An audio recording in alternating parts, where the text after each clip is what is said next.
Good morning, ladies and gentlemen. Barry Caslin here, Teagasc Energy and Rural Development Specialist. And you're very welcome to this week's Farm Business Options webinar. Today's topic is on industrial hemp and its uses within Irish agriculture. Now, Cannabis Sativa, or hemp, is one of the oldest plants cultivated by man, with archaeological evidence showing that the plant was cultivated as far back as 8000 BC. Hemp can be found in all corners of the globe, from China to the Americas. Although it's not native to Ireland, it has been grown here for over 1,000 years. It's a very multifaceted crop, and you're probably wondering about all the different uses that can be made of this crop. It can be used for seeds, its fibers, its sheaves, its leaf, and its root. And depending on the method of harvesting, an individual plant can provide raw material for several end uses, which can provide farmers with several income streams from the same plant. The fiber is used today for paper pulp, insulation, and building material, and as a composite material in the automotive industry. The sheaves, which is the woody inner core of the stem of the hemp, that can be used for animal bedding and construction, while the hemp seed and the hemp seed oil, they have high nutritional value. And in more recent times, CBD or cannabidiol has really had a major surge of interest, and has created a massive frenzy around this crop in the last number of years. So to discuss the crop and the whole area of industrial hemp and the opportunities that may exist in the future, I'm joined by an expert panel of a growing practitioner, Alan Jackson, an industry specialist, Killian McGrath from Remedy Health, Remedy Ireland, and a senior engineer and academic from Technical University Dublin, Liam Donohue. So you're all very welcome this evening, and are all very welcome this morning, and thanks for joining us. So you can all turn on your microphones there now at the moment, and what we're going to do is we're going to have a short talk from each of the panelists, starting off with Liam Donohue.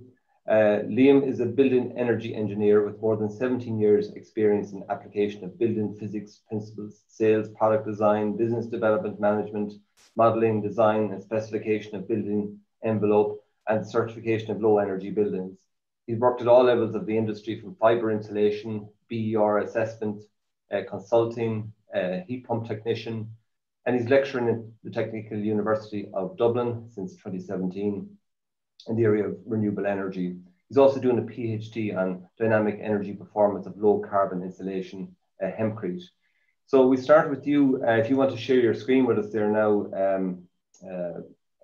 Liam. You can share your screen, Liam, if you can hear me okay, yeah? Yeah, can hear you loud and clear, Barry. Thank you. That's great, Liam. Thanks for joining us. So, Liam, you're obviously, based on your background, you're showing one of the uses of this crop hemp, which will be followed by Alan Jackson, who'll be talking about, as a farmer grower, how you actually grow the crop and get license for growing the crop, etc. And then that'll be followed by Killian McGrath, who's looking at the whole food side of it, CBD, and how another end use of it. So it does tick a lot of boxes in terms of the bioeconomy, that various parts of the plant can be used for different uses. So Liam, you can kick it off with your presentation there. Thank you very much. Okay. Thanks very much, Barry, and thanks everybody out there for joining us today.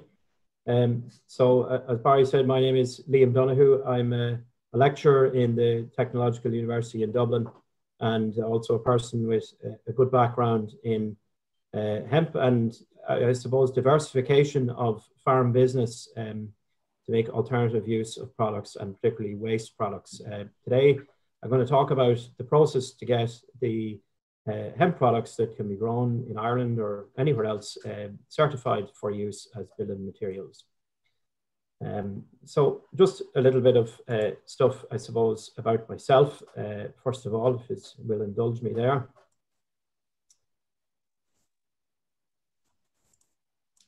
Now, I'm trying to get my old slideshow to work here.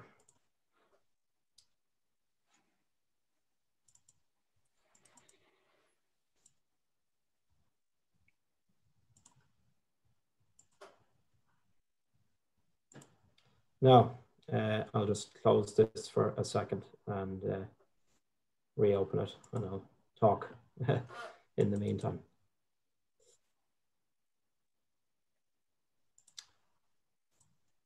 Okay, that's more like it. So my background, as I said, is in energy consultancy. That's my main day job at the moment. I would work a lot with other engineers, architects, and homeowners to specify materials and do U-value calculations and help people get grants, and also help produce a low energy design to meet the building regulations. I'm also involved in a few industry groups, as you can see there, in the hemp world as well. And as Barry said, I'm doing a PhD at the moment in hempcrete.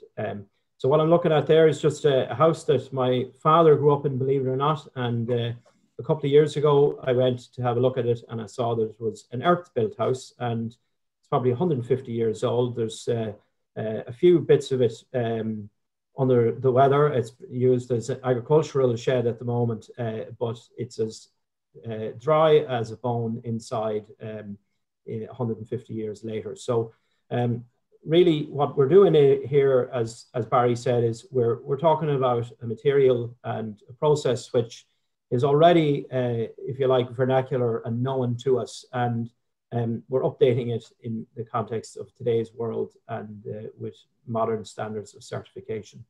So words that would be thrown around in sort of world that I work in are things like building energy rating, major renovation. And now what we're talking about is aligning that with the movements that are happening in the world of farming as well, the farm to fork strategy and the new Green Deal. And hemp has a particularly valuable role to play in this area, given that it has very low what we call embodied energy.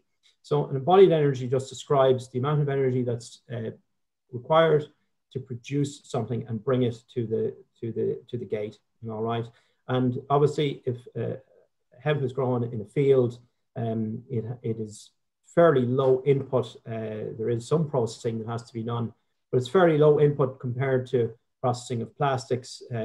And also, it has this ability that it will store carbon within the lifetime of the building. So we think that hemp is very much aligned to the broader movement that's happening in the world and in Europe specifically, where we're trying to reduce emissions by insulating buildings. So we think that hemp has a great role to play here. So in my talk, I'm going to talk mostly about legislation and standards. Then I'm going to talk about the materials, and then I'm going to just show you sort of what the developments are out there in Europe as we speak. All right. So this slide just sort of sets out the main kind of references, if you like, for someone who wants to use hempcrete as a material or hemp fiber insulation. So those are technical guidance documents. They'd be produced by the Department of Housing. Every so often they're updated, basically for the last 15 years now. Every time they've been updated, but the upshot of it is that you have to put in more and more insulation into your buildings, both new buildings and also now in renovations. And then on the right-hand side there, what we're looking at is a man using a spray gun, and that spray material is a method of applying hempcrete, and it's particularly good for something like an old building, a historical building, where you just want to apply a thin layer. Now, all materials within the EU have to meet also what's called the Construction Products Directive, which is a basic set of guidelines around the usability of materials, that they're fit for the purpose and that they have a basic standard of tests. And then if we drill down more specifically into that, we would be looking there to the left and the Environmental Design Guide from CIBSE to establish the U-value calculations for a building material, and that's what links in then to the Part Ls. Now, what we're looking at here is, how would you go about building a hemp house today? All right, so on the left-hand side there, you can see little girl is just playing with the hemp flowers and so on. That's processed into the inner core, as Barry said, of that plant is then processed into a hemp shiv. And that product that you're seeing there is a well-established French product, which has a particular material specification. So all of this work has already been done actually for hemp shiv. we're not reinventing the wheel. It's already at a very advanced stage in a couple of countries. And on the right-hand side, what you're seeing is actually a passive house in County Longford built from hemp. So you can see that this is really a reality, that a person could grow their own hemp, process it, and build their own house with it. Like it's not a pipe dream or any type of agricultural building. But in order to do that, we do need processing. We need to be able to decorticate the fiber, which basically means to strip the shiv and the core apart. The fiber then can be used for insulation or textiles, and the inner part can be chopped up and turned into the shiv. We need to keep them dry. And there is a sort of a general rule as well for the length of the shivs, and there's a standard, as I said, a specification that has been produced in France for that. Now, let's say that you have your fiber and shivs made. What do you do? So obviously you have to go back to my previous slide there and start to do some material tests. All right, broadly, you need to certify the thermal conductivity of the formulation. So the formulation is taking those shivs and adding a binder of some sort. It's usually a lime binder, lime-based binder. But in fact, I've been doing a lot of different experiments on different kinds of binders, and you can use all kinds of things. You can use GGBS and you can use clay even, you know, so you just get different material properties every time. But there are, again, a couple of companies who have gone quite far with this, and broadly speaking, they will use a binder with a good bit of lime, maybe 2 different kinds of lime, and possibly sometimes even a bit of concrete or cement, I should say, in it. But you don't have to do that. But what you do have to do if you want to get your building certified is you have to test the material to a test standard, which is called EN 12667. So generally for hempcrete, you get a fairly good lambda value for it. And the same for the fiber insulation. So what you broadly expect is that if you had, say, a rigid foam product and you had 100 mil, we'll say, of Kingspan or something, you would get, you'd have to use a 250 to 300 millimeter hemp wall to get the equivalent insulation. So you then would get those tests done in an accredited lab, you know, I'm having a little joke there. You know, what I'm saying is that actually all of these things have been well tested now at this stage. So it's a bit of a cod really that you'd have to jump through these hoops. But at the moment, if you want to get your house certified, you want to get it insured, and if you want to meet building regulations, you want to get financed in the bank, you need a BER cert, right? You need someone like me to come in and actually give you a BER cert, and the BER assessor will need to see accredited test data. So I've actually managed to get the SEI in recent months to accept some of the French and Belgian data that is there, but an Irish person probably using their own hemp would have to do at least some of those tests. All right. And you'd also, to meet the Construction Products Directive, you'd have to do some basic fire testing and strength testing as well, if you want to use a lot of it. Okay, so let's say you're not going to do that.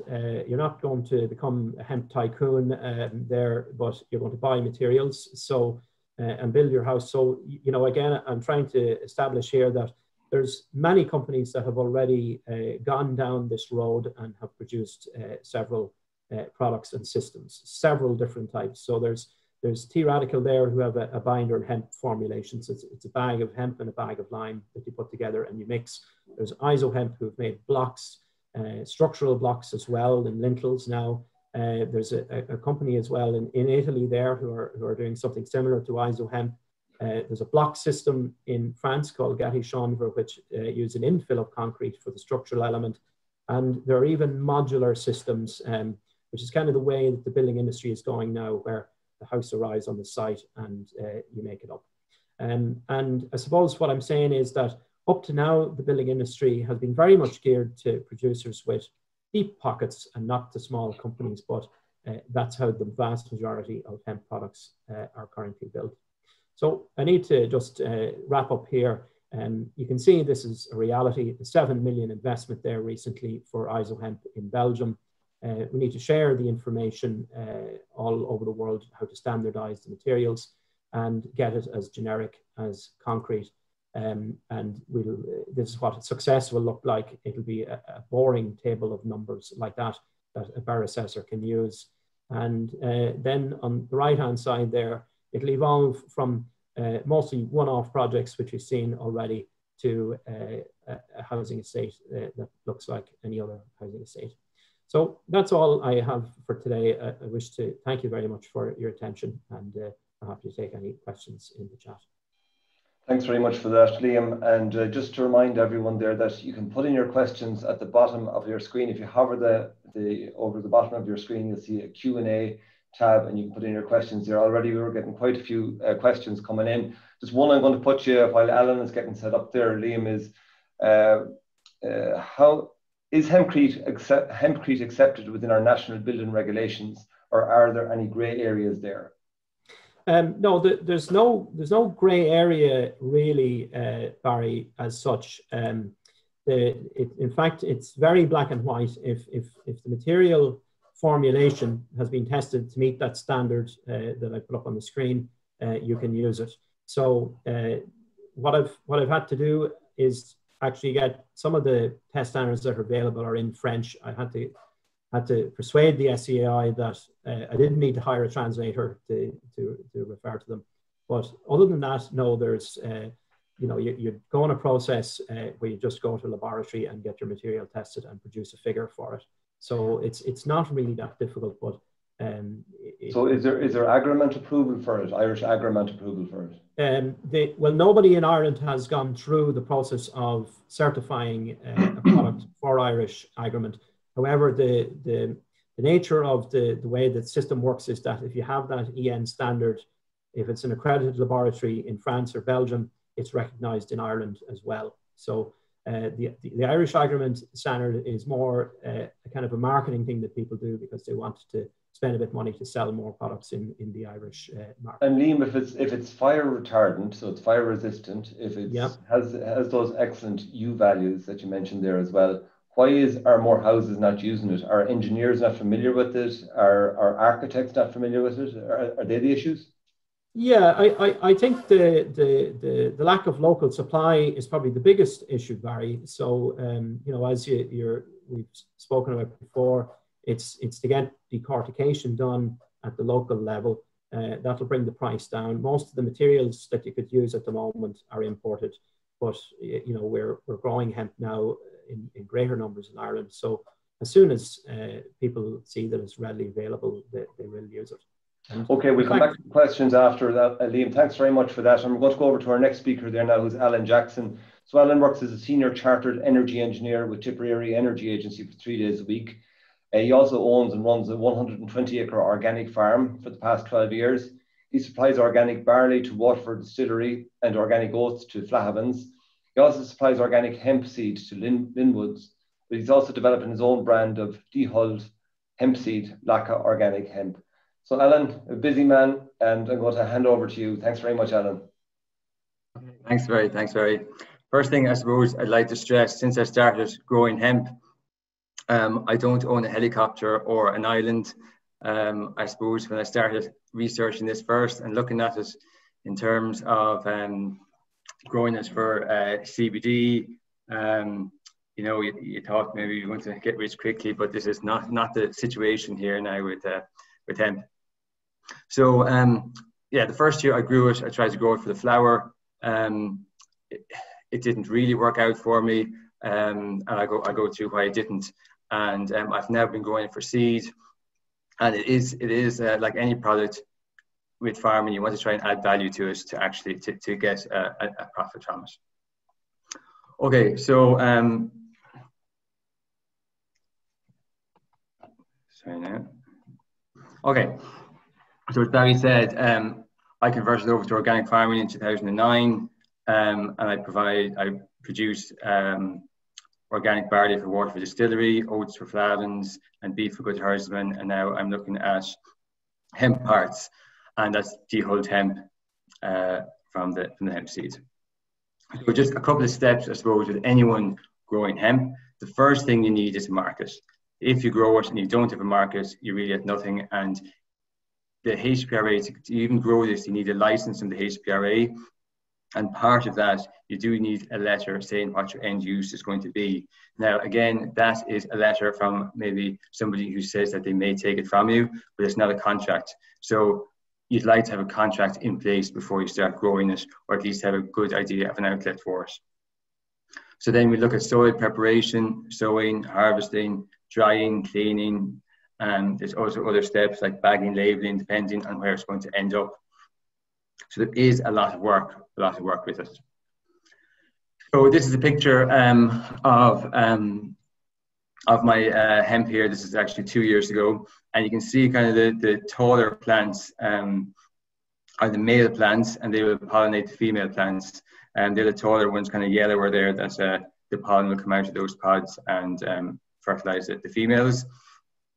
And at the very bottom of the screen, you can see one major problem that I have is red shank. So, let me see. So basically, you sow it in April time, the end of April time. You harvest it in September. So it's not very frost tolerant. You definitely want to sow it after the first frost. The seeding rate then 11 to 14 kilos. I like to sow it at around maybe 14 kilos because the thicker it is for me, the less chance I'm going to have weeds. And the earlier you sow it, the earlier you harvest. They're saying it doesn't like frost. Last year, when a lot of us sowed this, was towards the end of April, and there was frost, and it did set it back a little bit.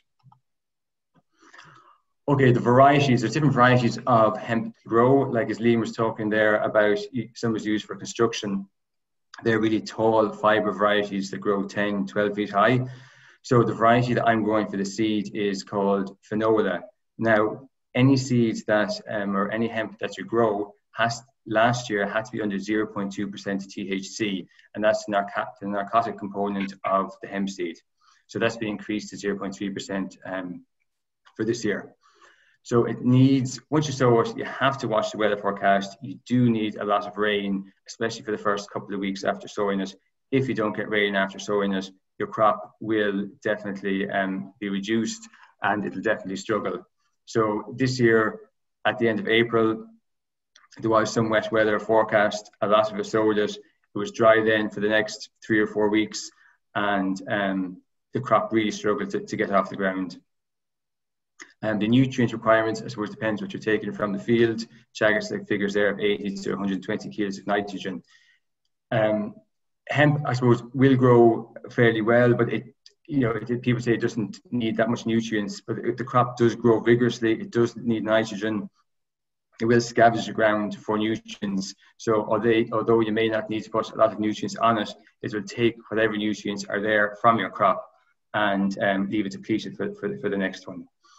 So sowing, I've sowed it because it's a fine seed. You need to try and plough it and sow it quickly afterwards. The reason for that is, again, weed suppression. If you plough it and maybe till it and maybe leave it for a week or two before you sow it, weeds are going to start germinating. So you need to have the seed in as quickly as you can so it can compete with weeds. So do not sow it into a dry seed bed. You can see here on the picture below that seed bed is very dry. So as you can see there, it's just a grass harrow I was sowing it with, and it worked fine. Roll it afterwards, especially that'll keep in the moisture. That's why I was saying don't sow into dry soil. So this is 2 years ago. I sowed 20 acres of it, and the red shank just got ahead of it and destroyed it. I then resowed 4 acres of that field in late July, and as I was saying, it was for the flower, and it did actually very well. But you can just see what can happen, and that'll happen if you do have a seed bed that has weeds in it. If you don't get a good start, again, this is a drought. If we remember back a number of years ago, there was a drought there for maybe 6 weeks. It didn't rain, and the hemp just struggled. Harvesting, again, as I said, the seed actually, the plant harvests at different, or the seed in the head of the plant ripens at different rates. So you do get, some green seeds as well as some ripe seeds in it. So it is difficult to combine. especially in September. Like, is our weather actually suited for hemp? If you get a good September, it is. We often don't. So I've heard of a lot of combines blocking and maybe coming in 2 or 3 times to try and cut a crop and having to leave it for a better day. So it is difficult to combine. You don't use a rotary combine, because the hemp stalks will just twist around the rotor and destroy it. So straw walkers are the combines that you should use. As it's high in moisture, so it needs to be on air or heat within the first 3 or 4 hours. If you leave it till the next day, it's going to be extremely hot, and then there might be a taint out of it, or whatever you're reducing the quality of it. So, and that's the thing, that's the difference. If you're growing oats or barley, you have it, you combine it when it's dry, it's in the shed, it goes into an Arctic and it's gone. Where this, you really have to look after it. A grain drying trailer is ideal. There's not many of them around. Batch dryers, people have used them successfully, but they also block. And also make sure that there's low heat. I see some seeds that comes through me because I do that cleaning of the seed. It kind of looks a little bit scorched. So you just have to be very careful in terms of drying it. Looking at the finance, again, this is looking at an organic crop. Now, I suppose one thing I just say about these figures is that these are for 1 year, and you do have to look at it over maybe 5 years, because you do need the crop rotations to go back into grass. So that first one for yields, there shouldn't be a euro sign there. That's actually, it should be kilos, 400 kilos. If you get 400 kilos of hemp, the next one column is if you get 250 kilos of hemp per acre. The barley then is 2 ton per acre, and oats 2.5 ton per acre. So you can see the seed costs of hemp are expensive. The rest, plough, till, sow, all the rest the same for the barley and oats. Drying is expensive, and €6 per ton is what people were paying this year from 1 or 2 different sources. Transport as well, depending if you're just bagging it and transporting 1/2 ton on a pallet. It depends what way you're transporting it. Cleaning it, again, these are per acre. It's very difficult to clean. I have a seed cleaner, and I had to run it through twice and 3 times. It's a very dirty crop, as you saw that sample there where it was coming out of the harvester. So it is very difficult to clean. So you can see, and the yields as well, 400 kilos per acre. Actually, I got 400 kilos this year, which is extremely good. But I know people sowed a lot of it and they got around 100 kilos. So at 100 kilos, is an organic price of 2,400. You're not going to make, you're going to lose money on it. And a lot of it is weather dependent. So pros and cons, you know, it's the same with anything. If you're selling wheat, barley, oats, or whatever you're selling off the farm, if you want to add value to it, you have to sell it as a food. And there's a lot of rules and regulations around it. It's good for crop rotation, carbon sequestration. If you plow the stalks back in, it will sequester some carbon for you. Cons, weather dependent. You need a lot of equipment for it, and you really need your own equipment so you can do it when it needs to be done. Final tip, I suppose, get a contract with the end user, so I suppose you're not left with it. I suppose you need a backup plan as well. If something goes wrong with your seed, what do you do with it? With barley and oats, you can sell it, you know, you can give it to cattle or whatever. With this, you can feed it, but there's not much of a market out there. That's just a picture of a seed cleaner. And basically at the minute, what I'm doing is I'm trying to set up a food market. So basically what I'm trying to do is to produce Irish organic hemp seed and sell it both as hemp seed. I've also bought a dehuller that's on the way as well to sell it as hemp hearts or dehulled hemp seed. So that's all I have for you. And if you have any questions, my email is there and telephone number if you'd like any more information. Alan, thanks very much for that. And what you're doing is you're really trying to take the whole supply chain into your own hand to a large degree, which isn't, I suppose, for the faint-hearted. You're trying to grow the crop as well as clean it and market it as well. And, you know, that's, I suppose that's really where you have to go with it, because the markets are not very established. And so it's important that we make those points that there's not very, very strong markets for hemp in Ireland, but you're trying to create those markets at the moment. You mentioned there that the seed price for the hemp is €161 per acre compared to barley, which is coming in at around €43 per acre. Do you see an opportunity in the future whereby maybe barley or whereby hemp seed prices could come down if we start producing the hemp seed within the country? Yeah, I suppose it could. Now the thing is, I suppose the people who, like Finola, the people who own that have to get their royalties on it. So look, there is a possibility, and there's a possibility of breeding our own varieties and breeders coming on board. And again, it'll all have to pass through the Department of Agriculture as well to get approval. Because as far as I know, at the minute, you can't actually keep your own seed. You always have to buy in seed, certified seed. Okay. Alan, we leave it at that for the moment. There's loads of questions coming in. So if any of you have questions, you can actually put them in at the bottom of your screens or the Q&A function. There's a lot of questions coming in for you, Alan. I see, Liam, you're busy typing and answering these ones already. We might go through a few of those, Liam, that you've already answered for people. Quite interesting questions and very, very good answers as well. So we're going to go over to our third speaker now today. That's Killian McGrath. So Killian he started working with the Irish organic hemp farmers in early 2017. He has an extensive understanding of how CBD is produced and is passionate about marketing 100% Irish natural cannabidiol oils, balms, skincare and pet care products. From growing, harvesting and extracting CBD from the hemp plant, Killian oversees everything from seed to the end product. He's also actually takes the product there from Alan, who you just heard as well. Killian is also a member of the Irish Hemp Cooperative. I suppose I just forgot to mention that at the start. The Irish Hemp Cooperative is a body which brings together farmer growers and tries to help market the hemp produce here in Ireland. So Liam, Alan and Killian are members of the Irish Hemp Cooperative. Killian, we'll let you go and as quickly as you can, and then we'll go to the Q&A at the very end. Thanks very much, Killian. Not a bother. Thanks, Barry. So, hello to everybody that's after joining us here on this webinar today. And basically, I suppose what we want to do is to go through with the people that are interested in getting involved in the hemp industry, where the opportunity lies for you. One of the largest things in the hemp industry is that it's such a diverse plant. You can make so many different products from it. And it's getting those products to a value that isn't so much per ton. You want to, I suppose, really create a finished product so that you're getting the full value. And that's what we have done here in Youghal with farmers back in 2017.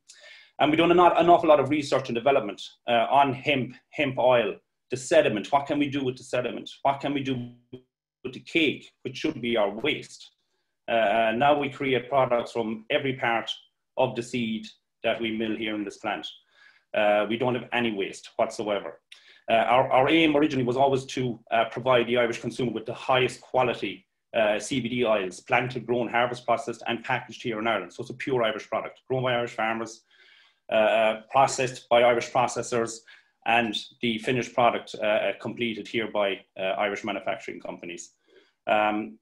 So from that end, there is huge opportunity there for, not even just for farmers to grow it, because, like Alan said, you have to have the equipment, you have to have the wherewithal, and you have to have the weather. You know what I mean? So, for small indigenous farmers, are you better off buying the raw material from the likes of Alan, like what I do? And then I make my products from that. Here you can see that in December 2019, we opened up our facility in Youghal. It's a manufacturing facility where we make, I think, about 60 different products today, ranging from human products all the way through to equine products and also a pet range. There are 6 different zones inside in the clean room area of the factory, where we do different, we'll say, jobs. In zone 1 and 2, it's where we store the seed and the oil. In zones 4 and 5, we produce the balms, oils and creams. Then in zone 6, we grind down, we say, the meal cake and produce our powders. So, we actually have absolutely no waste from this plant, from this seed from this plant that we manufacture here in Youghal. As you can see here again, these are the bags that we get in into our facility here from the likes of Alan, Ed Handbridge. You also have Glenn Evans, Liam Lynham. We have about 10 different farmers that actually grow for us. This year, I think we brought in about 40 ton, maybe 45 ton. Sorry, we're still waiting for some of the seed bags to come in from, we'll say, some of the lads. As Alan this morning just loaded an Arctic load of seed for us. We're expecting that to arrive here within the next hour or so. So, like, again, you know, I suppose you're down to your product. Like, we do extensive testing. We do terpentine analysis, cannabinoid profile analysis. We test it for pesticides.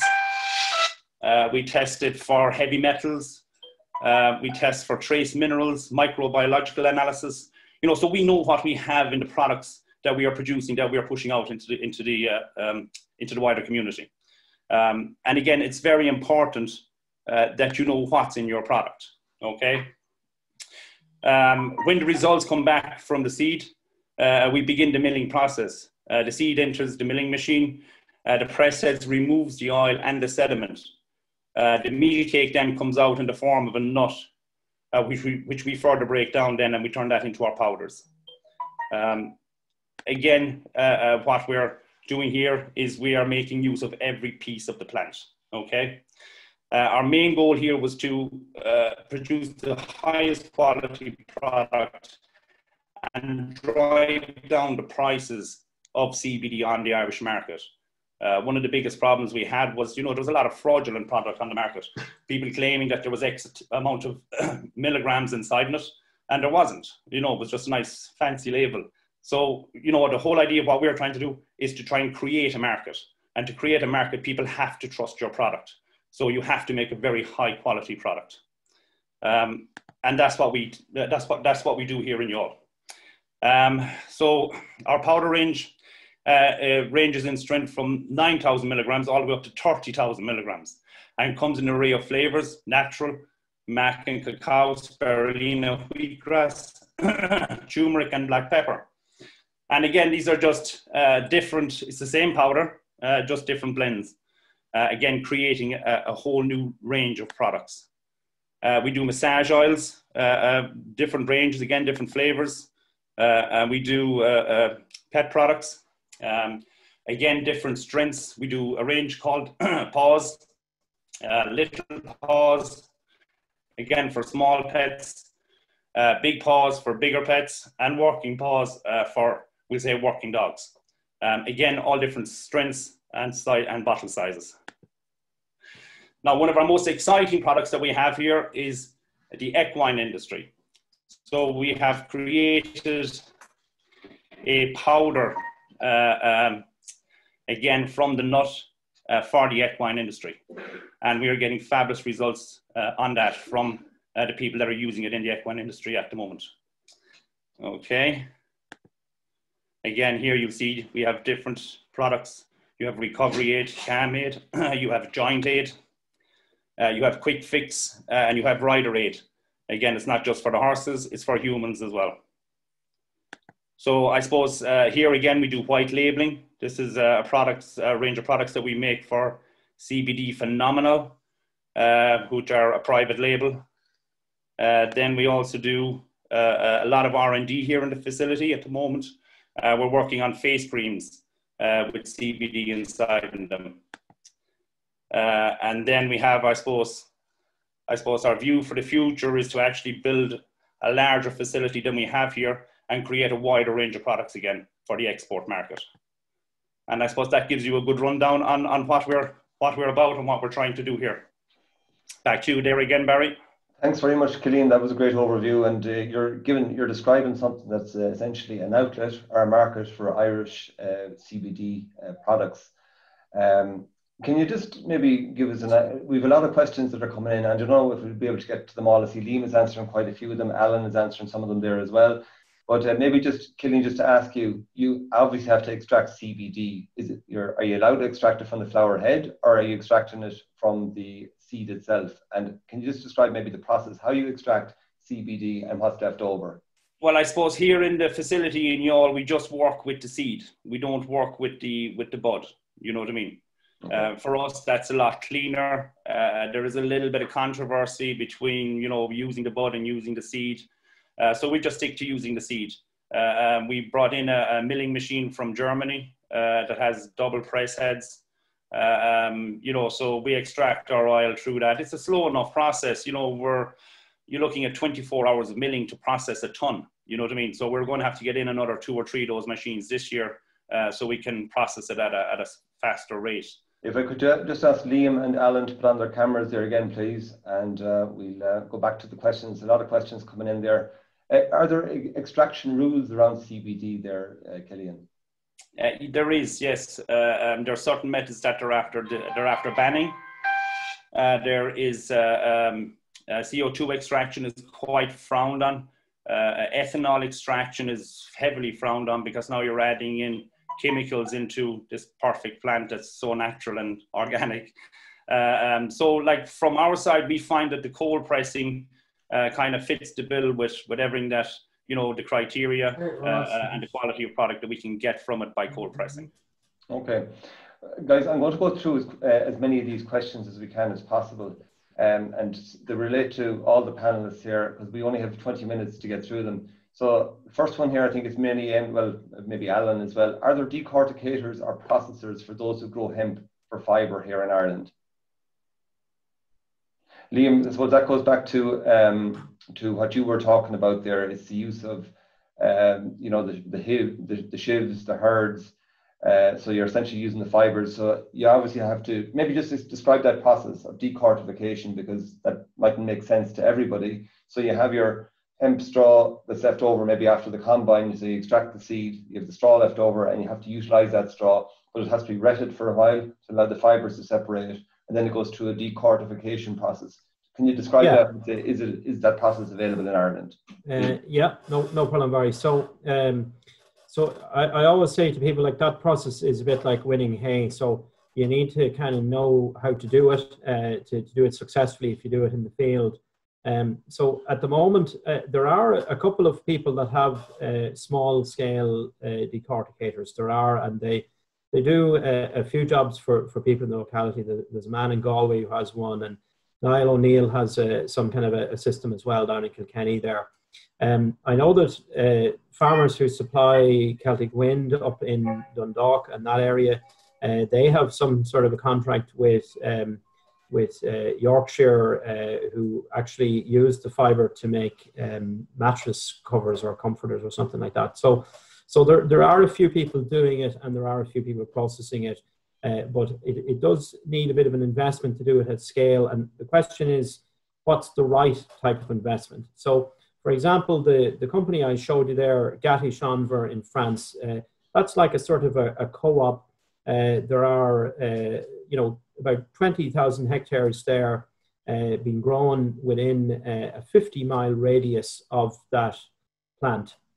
So that would be the ideal scenario, Barry, that there would be, you know, groups of 10, 15, 20 farmers growing maybe 40 to 50 acres, and then it would all be processed in somewhere that is very close by. And you guys have those structures together because you're all part of the Irish Hemp Cooperative. Is that maybe the foundation body whereby you can coordinate yourselves collectively to develop a decortification process? And how much would that cost? What type of an investment? Because you mentioned the mobile decortificators.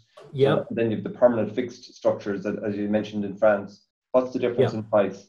Well, I think the mobile systems are coming in at about 250 to 300,000, if memory serves me right.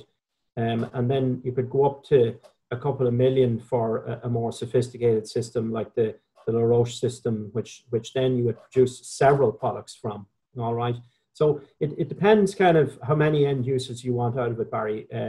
But a very basic system to do decortication, you can even buy secondhand equipment to do that. And somebody asked on the chat there, could you do that? Could you build your own house? And you could, all right. The issue is if you want to get finance or you want to get it certified, then you'd need these material tests as well. Okay, thanks. We're going to blitz through these questions. What are the security requirements? For example, I farm in Cavan, I'm living in Meath. Is that likely to be an issue with the HPRA? So the HPRA, just to reiterate that's the Health Product Regulatory Authority. They issued the license to Alan, to Killian for growing their hemp. They're under the Department of Health. So could you answer that maybe, Alan? What are the security requirements likely to be with the HPRA if you don't live beside the crop itself? Yeah, I don't think it should be much of an issue. I suppose the best thing is to contact the HPRA, send in a license and see what you think. I suppose over the last number of years, you know, people are growing it, more people know more about it. They know now it's not cannabis. So I'd say you won't have too much problem. They don't like you going beside definitely a main road. They say any road, but I think some people have been able to grow it close to more by roads. But as long as it's not near a school or you know, in a town, there should be no problem. Okay. Alan, there's currently about 20 or about 70 different varieties of industrial hemp which farmers can legally grow in Ireland with the THC content of less than 0.2%. And you mentioned that 0.2% delta-9 THC or tetrahydrocannabidiol.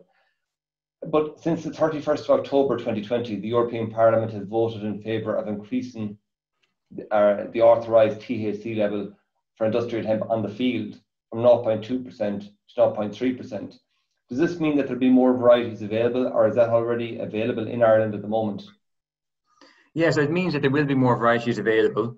Now, in terms of, I suppose, people that are making CBD out of it, they can maybe be able to get a higher CBD content because there's a strong correlation between the THC content and the CBD content. In terms of, I suppose, what I'm doing, and one thing I'll be looking at is yields, I suppose, of the seed. So if it's, will the 0.3 strains actually give me a higher yield per acre? Now, that's something I'll have to study and look up. But so far, I think a lot of people like the finola, the taste of it, the look of it. So it's something I'm going to have to research to see if there is a more suitable, higher yielding seed variety out there for me. And has this legislation been transposed into Irish law yet? Of increasing from 0.2 to 0.3% THC in the field for the seed?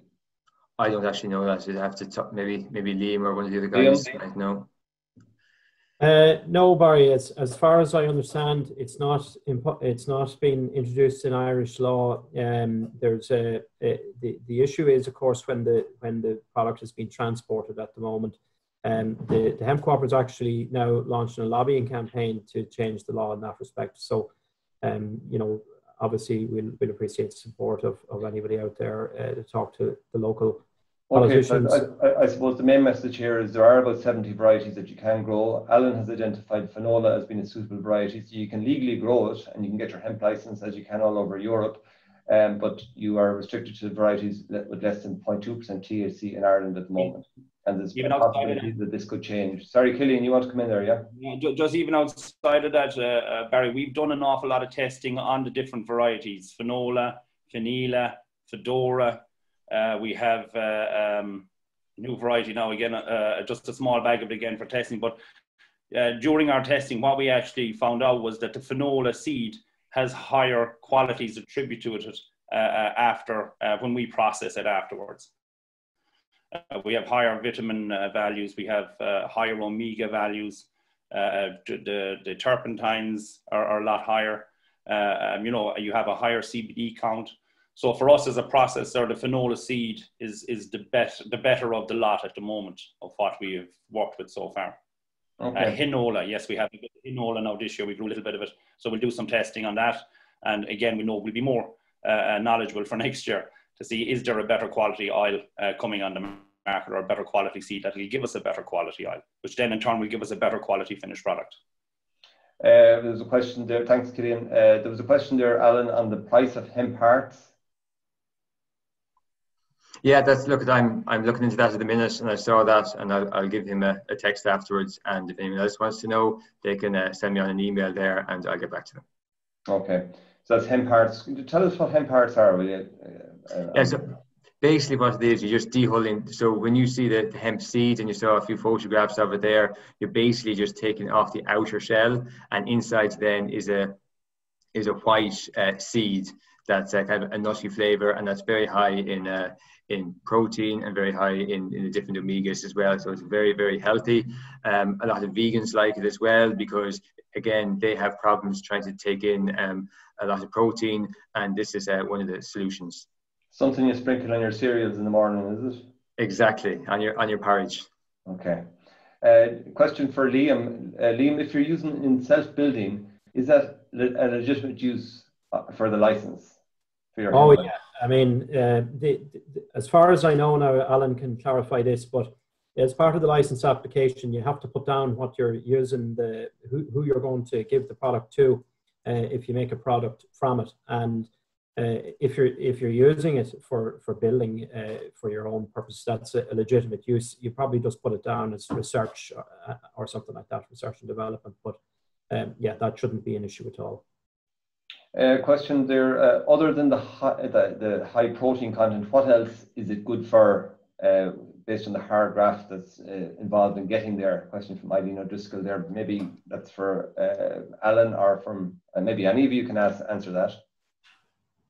Well, I suppose again you're back to your finished products. Like we make lots of different products here from BAMs that will give you a good relief, joint pain. So it can be used, like the product can be used for so many different things. Creams, again for skin issues.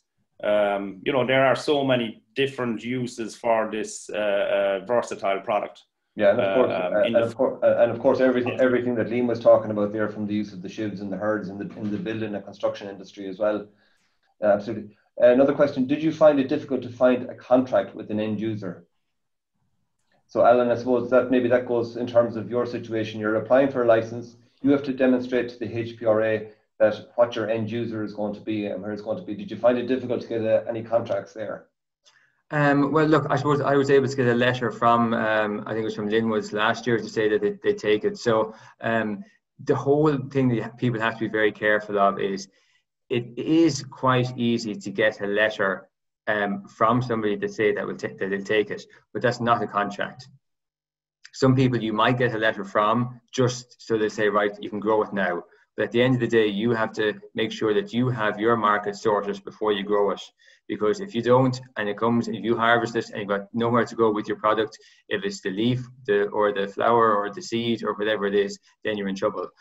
Also, I suppose you really want to see exactly what specification that the requirements are to meet the specification in terms of what moisture content will it need to be, what color it will need to be, what screenings are allowed in it. So there is a lot, I think, that needs to be done. It's in its infancy here. So a lot of these things need to be tightened up, traceability, etc. Everything needs to be kind of tightened up in relation to that.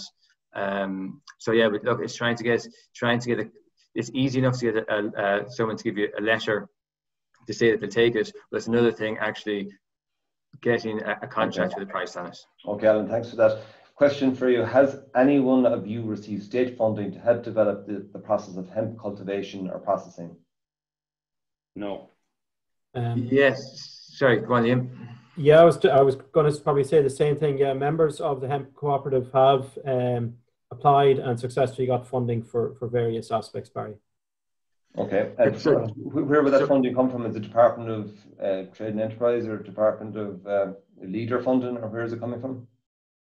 Yeah, so I might take this, Barry. So basically, I applied for a few different things. First of all, there was grants going for even for doing a website there recently, and I applied, I think, with Enterprise Ireland, and I went through all the hoops and even got my letter of offer. Got a phone call the next day saying you have to rescind this because you've mentioned the word hemp. So I wasn't able to get funding from them in the end for anything. So I went to Leader and I got a grant for that seed cleaner you saw. I also got a grant for a small little garden shed that I can do some processing in, and also juicer if I wanted it, a cold press if I wanted it. So okay. I did get one to Leader. Thanks for that, Helen. A question for Remedy Health, or that's for you, Killian. Can you speak about the testing of the soil when it comes to CBD oil? Do you see soil grown product holding a high level of toxins? Well, no, because we test the soil, and we also test the product for those toxins. We test them for heavy metals, we test them for anaphylaxations, we test them for pesticide residue. So, you know, we're fairly confident across the board.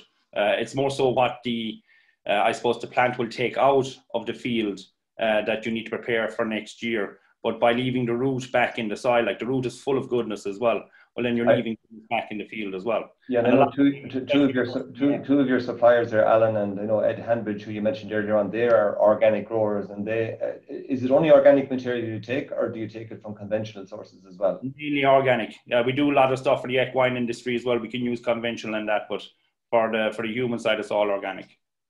Okay. Question here, have you any information on decortication, please? Can farmers decorticate after retting in the field? I think you've covered that one already, Liam and Alan, so we'll skip on from that. To Killian, I imported 10% hemp oil with 90% rapeseed oil for the equine industry, and it went very well with amazing results for customers, including giving it to highly strung stallions, other horses, dogs with stiffness. Currently, I sell hemp sheaves as animal bedding, and it's a great result also. Can't get the oil anymore from Latvia. Does that make any sense to you? It's no problem. He can make contact with us here in Youghal and we can make it for him, produce it for him, or we can put him on one of the equine products that we make here already. Okay. It'll do exactly the same thing. Okay. Question here, Killian, in relation to your production and the market, how has it grown for you each year? As someone thinking of getting into growing hemp to diversify farmland use, are there opportunities for recurrent seed contracts? Obviously, weather dependent for the growers. So I suppose that's a general question, Killian, about the opportunity to get contracts. I suppose you're back to what Alan Jackson was saying there. You know, if you have professional growers and they want to use it as a rotational crop, it's perfect. But if you have a farmer that is, milking cows and he wants to do 10 acres of hemp and there's nobody around him doing another 10 acres of hemp, and there's no, he doesn't have his own equipment, well, it's going to be very difficult. You know what I mean? So they should steer away from that. If they want to get involved in hemp, they make contact with the likes of Alan Jackson or myself or somebody else that's growing, and you buy the actual raw material and you take it to the next level where the real money is in it. Okay, there's a question there. If there's no cannabinoids in the seed, how do they make CBD oil? Who says there's no cannabinoids in the seed? Well, that's a question that came in. So there has to be cannabis. You can have up to 0.2% THC. So I think that was answered already. Does any of you want to make any other comment on that? Just that you can have up to 0.2% THC within the seed that you're using. Yes, we do full CBD or cannabidiol testing on the actual seed. So you have CBD, you have CBC, you have CBG, you have CBCA, CBDA, and CBGA. I suppose just to go back on that point there about the 0.2% CBD, you're allowed to have it within the seed up to 0.2% CBD, and this may be a question for Liam as well. But there is the hemp-derived food products can't have any trace amount of THC. Isn't that correct? Yes, that is correct. But again, we're looking for movement on that again. You know what I mean? It's a very grey area because, what is a trace? Like, it still comes from the hemp plant. Okay, so it's like the DNA. It still has the DNA and it still will have minuscule traces. Like we've done the testing on it here. We've done it with GHG Analytics down in Waterford. And, the 0.2 of 1% was the allowed amount. We're testing and we can't get it at 100 times below that. We still can't get a trace of it. Okay. I know there's a bit of an issue in the law in relation to that, and we won't go into the details of it here now, but maybe if anybody wants to make contact with the Hemp Cooperative afterwards, you can discuss that issue with them then, and all three of you are involved in that. Is there a market for hemp which is not produced organically? Question here. Yes, I believe there is. That there's a bigger, wider market out there than just the food industry. You have from our side, you have the equine industry, you have the pet industry, you have the animal feed industry. Yeah, and of course the construction industry as well. Of course, I have to. We're nearly at the end of our time, guys. So I really have to. Question for Killian: were your startup costs high? I suppose they were, because we started back in 2000, and I suppose if the truth was to be known, it was 2016 we really started looking into CBD, and it was more so because we were testing products that were on the market. And we were realizing that, a lot of people were just being fooled because there was absolutely no CBD inside in a lot of these products. So that was what gave us the initiative to turn around and say, okay, let's, grow an Irish product and produce a fully end-to-end product here in Ireland and stand over that product by having the test results to back it up. Okay, folks, we really have so many questions coming in. I can't get to them all, unfortunately, and but we will get back to everybody who sent in a question. And I will send on the questions to each of you as panelists, and maybe we can get back to everyone individually that way. One quick question for you, Alan, because a lot of queries are coming in about the soil type that's required for hemp. Will it grow on a peaty land? My impression is it wouldn't grow on peaty land that well. It would be challenged, especially with in terms of weed control. But I'll let you answer it from I suppose, a practitioner's perspective. Yeah, I suppose, look, it's the same thing, and I'd say the biggest problem with that is harvesting it. If you try to bring in a combine harvester into a peaty soil in September, you could be in big trouble too. So that's one of the major problems, and the better the soil, the better it'll grow. Okay. All right, folks, we have to leave it there. Thank you very much for joining us here today. I'd like to thank our three panelists here, Killian McGrath, Liam Donohue and Alan Jackson, for fantastic answering of questions and I suppose their presentations as well. All of this will be available online afterwards. The presentations will also go up online afterwards on teagasc.ie/farm business options. On next week's programme, I'll be speaking to three panelists again about the whole area of the connection to the grid and the opportunities for farmers in microgeneration of renewable electricity and the opportunities for, I suppose, large-scale electricity production and farmer involvement in the decarbonisation of energy production through electricity in the future. So thank you all for listening. We had massive attendance today, a massive amount of questions coming in as well. And we look forward to talking to you again next week. Bye to all. Thank you, Barry. Bye now, everybody. Bye-bye. Thank you. Bye.